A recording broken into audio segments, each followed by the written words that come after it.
Have you ever heard of a child in America, just 3 or 5 years old, who could speak in vivid detail about a life they never lived? Imagine an ordinary evening, parents gathering in the living room, when suddenly their little boy or girl starts to share stories from another time. Names, places, moments so precise, things no one ever told them. Things no one in the family could possibly know. The room fills with a kind of quiet awe, a chill that no one can explain. You watch as disbelief turns into curiosity, and then into a silent, almost sacred confusion. As Dr. Jim Tucker, a leading researcher at the University of Virginia, once wrote, "Many memories of past lives emerge in young children naturally, as if they are fragments of a story that refuses to be forgotten." So what is this, really? Is it just a child's wild imagination, or could it be evidence, however mysterious, of a soul that continues on after death? Tonight, you are here with us at Life After Death Unveiled, a place where we walk with you through questions that have no easy answers and stories that might just change the way you see yourself. If your heart is ready to listen, then take a deep breath with me and step with courage through the door into these true cases right here in America.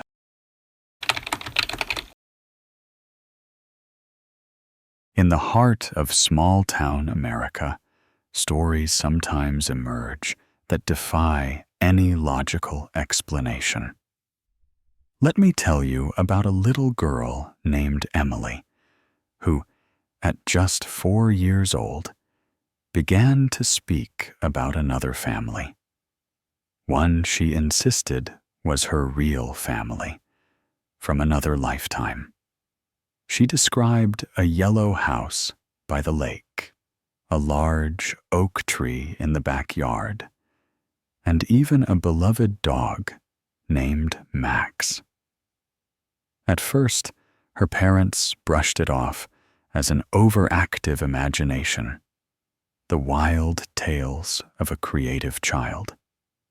But then, Emily began to mention details, street names, the color of the kitchen curtains, the scent of her other mother's perfume.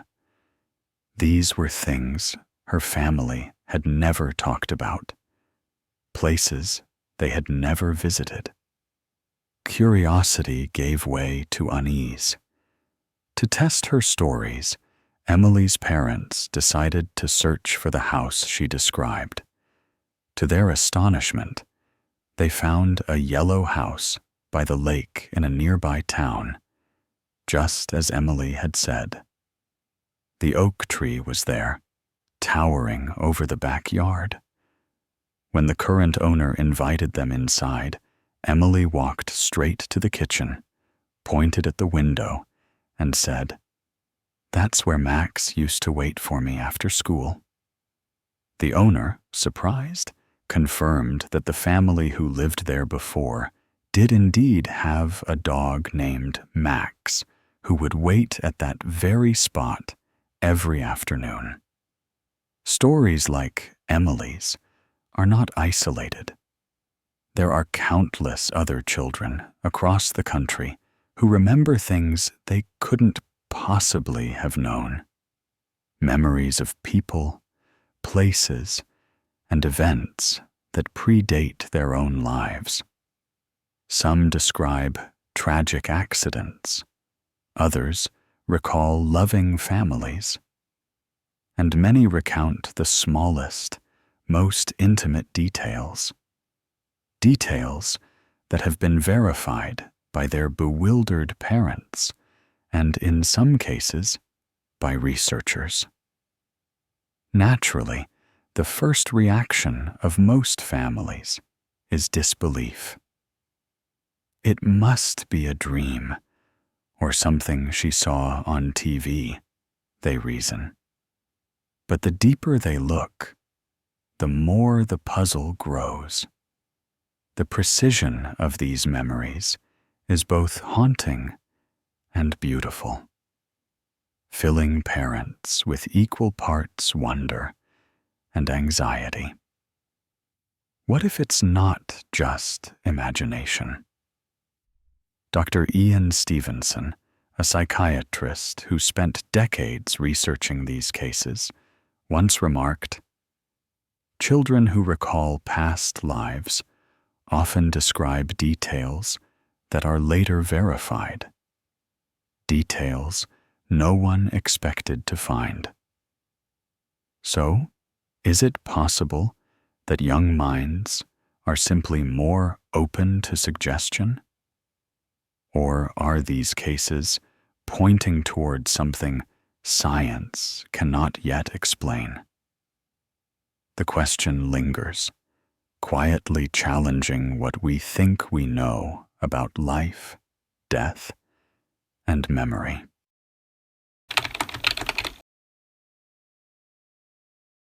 The world of childhood memories, of past lives, is filled with astonishing stories. But in order to separate fact from fiction, we must turn to science and to the tireless work of two of the world's leading researchers, Dr. Ian Stevenson and Dr. Jim Tucker, both from the University of Virginia. Together, they have investigated more than 2,500 cases of children around the globe who claim to remember previous lives, and hundreds of these cases have taken place right here in America. Who are these researchers? Dr. Ian Stevenson, a pioneering psychiatrist, devoted over 4 decades to the systematic study of children's spontaneous, past life memories.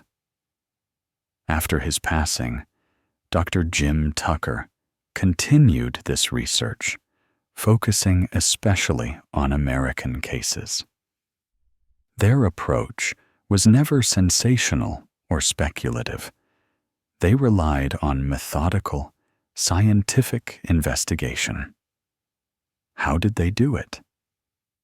First, they would interview the child and their family in detail, recording every statement the child made about their previous life. Names, towns, family members, causes of death, even personal habits.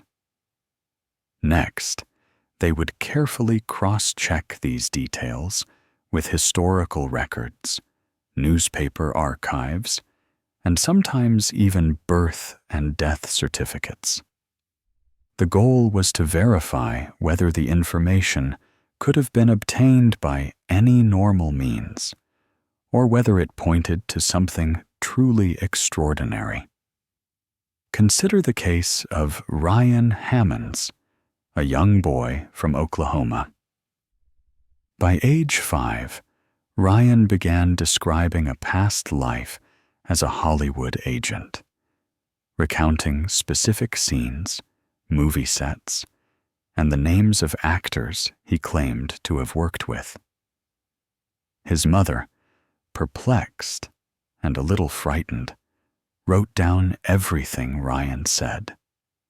Eventually, Dr. Jim Tucker's team became involved.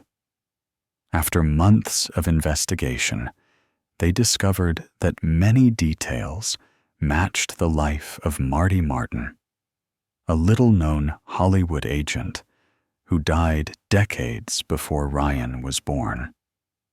Ryan's descriptions, such as the type of house Marty lived in, the color of his car, and even the name of Marty's real daughter, were all verified by public records and surviving relatives. There was no conceivable way Ryan could have learned these facts through TV or books. The connections were too obscure, too exact. Another compelling case is James Leininger, a boy from Louisiana who started having terrifying nightmares about crashing in a plane. At just 2, James began drawing detailed sketches of World War II fighter planes and spoke about being shot down by the Japanese. Through research, his parents and Dr. Tucker traced his memories to James Houston, Jr., a World War II pilot killed in action. James's specific recollections of plane types, military procedures, and personal relationships were later confirmed by historical documents and interviews with veterans. Of course, skepticism is part of any serious investigation. Critics have argued that children might be influenced by overheard conversations, books, or even subtle cues from adults. Some psychologists suggest that such memories are confabulations or products of vivid imagination. However, the University of Virginia team has always worked to rule out these explanations. They begin each case with an open mind, rigorously investigating family backgrounds to ensure that no information could have been accidentally leaked to the child. They often arrive before the families have done their own research, so as not to contaminate the child's statements with outside information. In many cases, the details provided were so obscure, nicknames, private habits, specific minor incidents, that even surviving relatives were surprised by their accuracy. As Dr. Jim Tucker once stated, many of these cases simply cannot be explained by any current scientific theory. The accuracy and specificity of some memories defy every normal explanation. Science does not claim to have all the answers, but the research of Stevenson and Tucker has opened a door. What lies beyond is a mystery, one that challenges our very understanding of consciousness, memory, and the soul.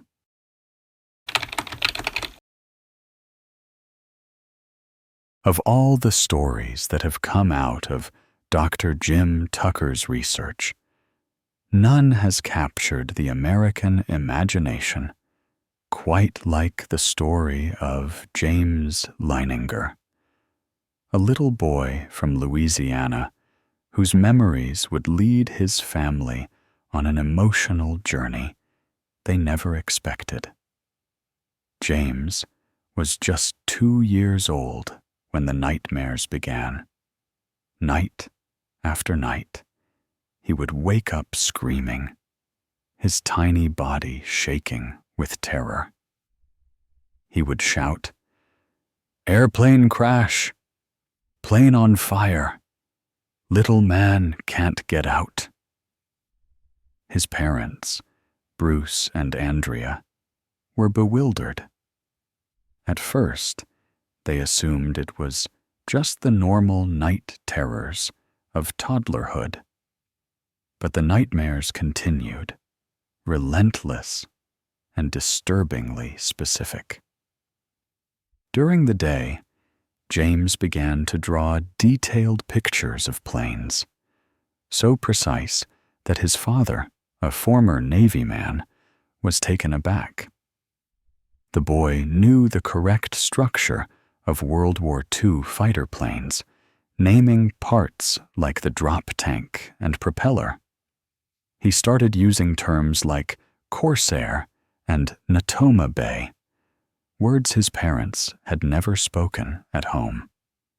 When they asked who the little man in his dreams was, James replied, "Me. I was shot down." At first, Bruce and Andrea tried to distract James, hoping the obsession would fade. But the questions multiplied. James said he had flown a plane off a boat called Natoma, and that his best friend was Jack Larson. His parents, grasping for answers, began to search for any connection to reality. To their astonishment, they discovered that there was indeed an aircraft carrier called the USS Natoma Bay that had served in the Pacific during World War II. They found the name Jack Larson on its roster.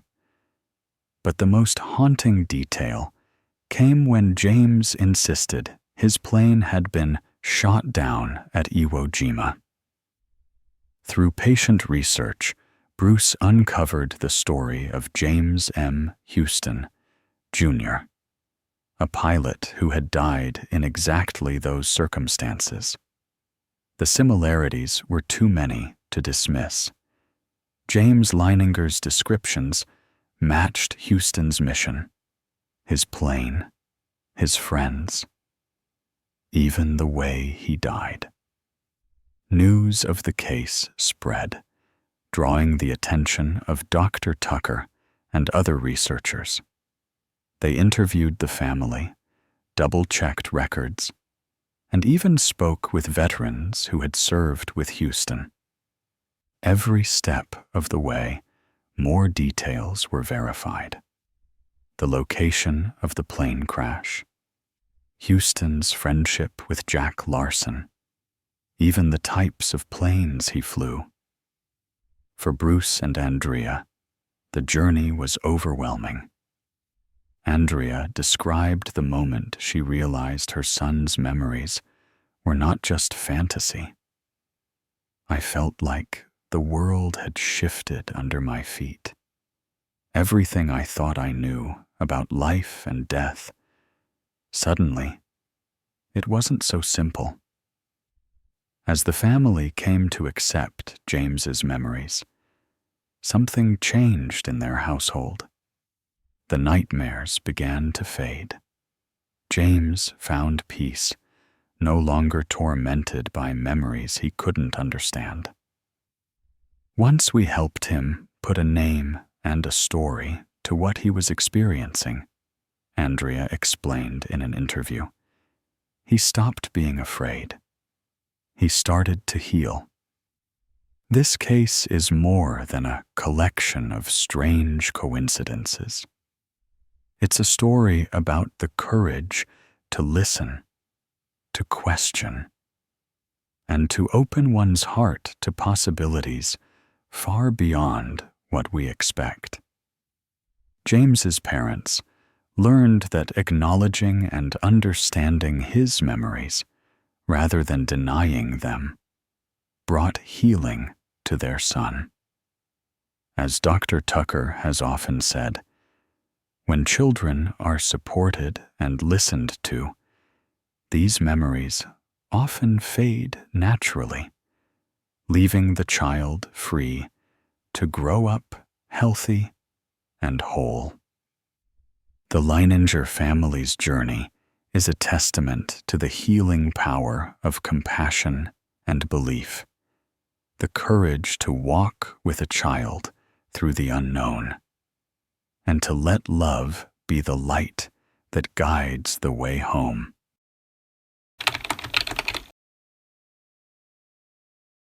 As we step back from the details of these stories, we're left with profound questions that reach beyond any one family or researcher.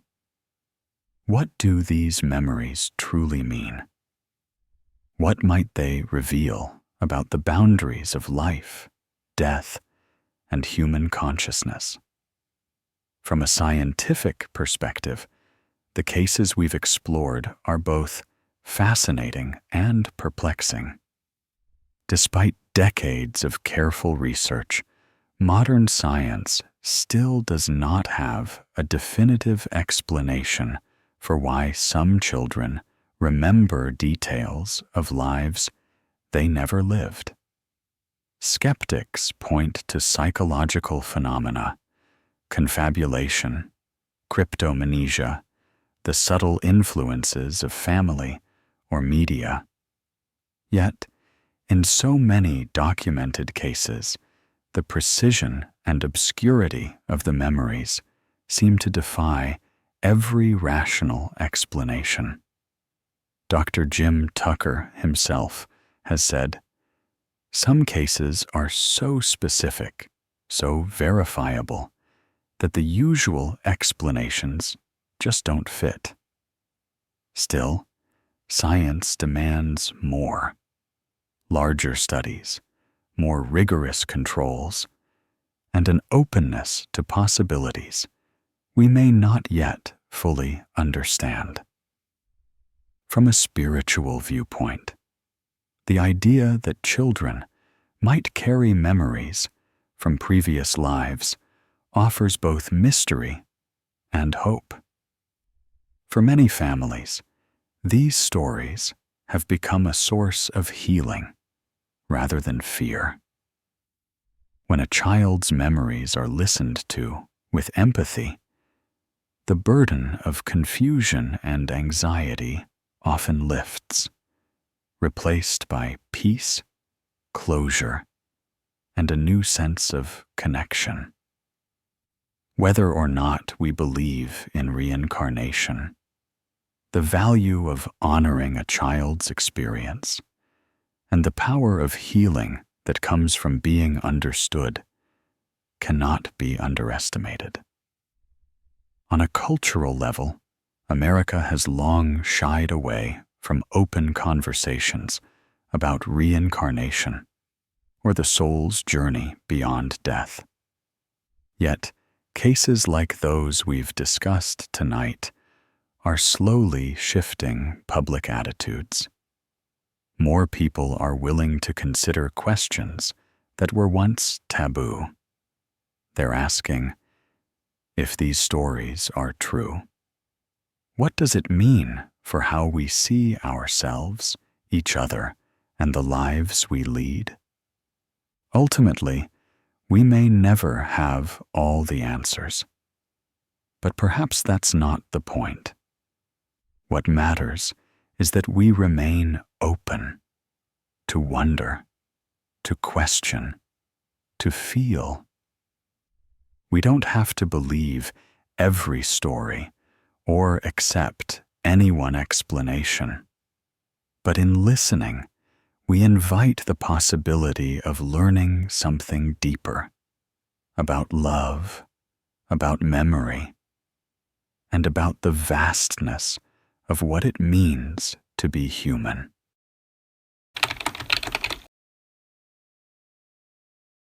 The stories of American children who remember past lives can leave us unsettled, full of wonder, confusion, and awe. But perhaps, more than anything, they open a doorway to questions we rarely dare to ask. What is the soul? Where do our memories come from? And could there be more to this life than we ever imagined? Tonight, you've journeyed with us through mystery, science, and healing. Whether you approach these stories with faith or with skepticism, I invite you to keep your heart open. Every person's beliefs are unique, and that diversity is what makes our human experience so rich. But in listening, with empathy, curiosity, and compassion, we discover not just answers, but new ways to understand ourselves and each other. If you or someone you love has ever experienced something that defies explanation, I hope you'll share your story. Your voice could bring comfort, understanding, or inspiration to someone else walking a similar path. If this message stirred something within your soul, please like and share it with others who may be searching for the same truth. Leave a comment about what you felt or realized, so our team can understand the true impact of this message. It means a lot to us. And more than that, subscribe to the channel so we can continue this journey together into even deeper and more meaningful discoveries. Thank you for being here. Until next time, may your heart remain open to wonder and your spirit always guided by love.